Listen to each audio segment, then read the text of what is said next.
Warga di Kelurahan Lepo-Lepo, Kecamatan Baruga, Kota Kendari, Sulawesi Tenggara bertahan hidup di tengah pandemi dengan mengolah limbah kayu menjadi bahan bernilai ekonomi tinggi. Dalam setiap bulannya ia mampu menghasilkan omset hingga puluhan juta rupiah. Beginilah aktivitas Rian Arafah, mantan karyawan bank swasta, di sentra pergudangan industri kecil menengah Mibel di Jalan Boulevard Kelurahan Lepo-Lepo, Kecamatan Baruga, Kota Kendari, Sulawesi Tenggara. Setiap harinya ia memilih potongan kayu layak pakai yang merupakan limbah dari aktivitas pengiriman barang bongkar muat melalui kapal kontainer di Pelabuhan Bungkutoko Kendari. Limbah kayu yang dikumpulkan kemudian dipilih lalu dibersihkan dari paku yang masih menempel dan kemudian dihaluskan. Meskipun di tengah pandemi COVID-19, omset yang didapatkan dari hasil penjualan perabotan rumah tangga dari limbah kayu ini mencapai 20 juta rupiah setiap bulannya. Harga paling murah untuk satu set meja dan kursi makan Rp650.000 dan termahal Rp1.800.000. Sedangkan perabotan dekorasi dari harga Rp20.000 hingga Rp200.000. Ide untuk membuat perabotan dari bahan limbah kayu karena melihat banyaknya limbah kayu di sekitarnya hanya dibuang begitu saja, bahkan ada yang dibakar.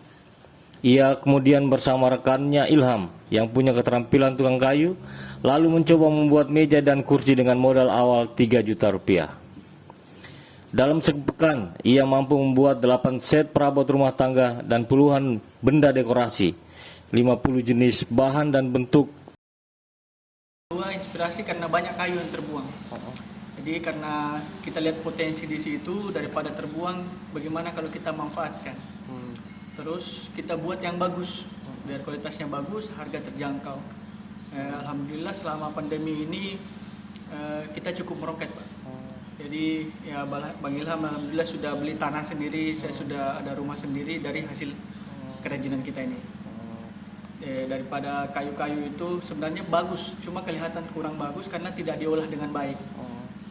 Di sini juga kita bikin selama 2 tahun terakhir sudah banyak, mulai dari home decor sampai produk-produk besar seperti meja makan dan kursi makan. Kami berdua ini mulainya banting setir, Pak. Kalau saya kebetulan saya orang kantoran, saya pernah kerja di bank swasta. Kalau Bang Ilham ini kebetulan nelayan. Jadi kita mulai sama-sama, kita bismillah, kita maju di usaha ini.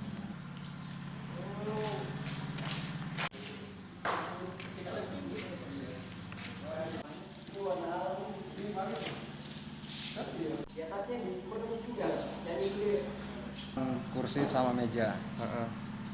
Untuk apa? Saya buat untuk duduk santai di ruang televisi. Saya kan pekerja di sini. Setelah saya jalan ke sini, saya lihat di bangunan sini lagi buat ini, saya tertarik dengan hasil karyanya Bapak tukang di sini. Nah, jadi saya minat satu set terus. Pesanan datang dari berbagai daerah seperti Kabupaten Konawe, Kabupaten Muna, Bombana, Buton Utara, dan Kolaka.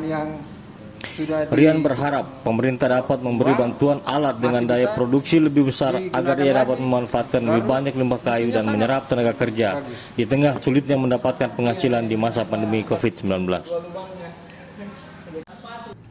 Dari Kendari, Febriono Tameng, iNews melaporkan.